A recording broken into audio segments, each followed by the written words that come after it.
I'm regional media film critic Sean Patrick with a review of Star Trek Beyond, starring Chris Pine. Proximity alert, sir. We have an unknown ship heading right for us. Lieutenant Uhura hailed them? Yes, Captain.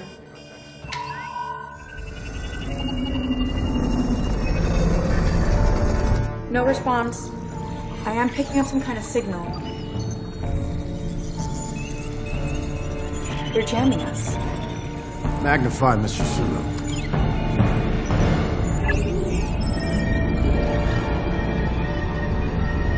What is this?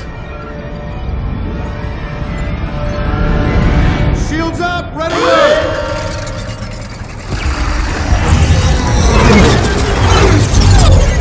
Star Trek Beyond comes from director Justin Lin, who did the last two Fast and Furious movies, and he brings that same action movie acumen to this film that he brought to those two movies, and he combines it with the brains of the Star Trek franchise, and it really works. This is a tremendous blockbuster with a great story, tremendous characters, and just a lot of fun and excitement. This movie picks up with the crew of the Star Trek Enterprise traveling to a space station far away from the Federation. Still a Federation ship, but nevertheless, they're going to stop there and dock.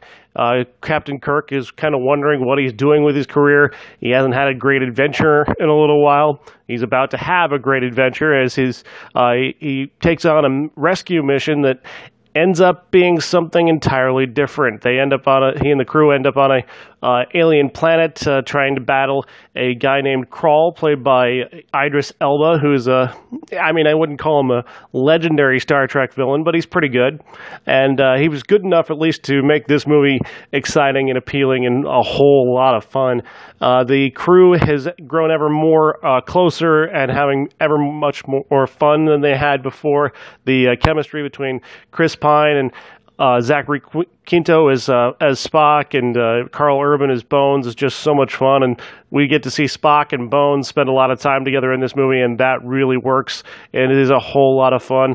But every part of this movie is really fantastic. This is one of the best blockbusters in a good long while. You're absolutely going to love Star Trek. Don't even worry about having seen the last two Star Trek movies. You don't need to. It's not steeped in the mythos of Star Trek. This is a movie that stands on its own as one terrific adventure and maybe the best of the Star Trek movies. Star Trek Beyond is in theaters this weekend, and I would deem it a must-see. I'm Sean Patrick.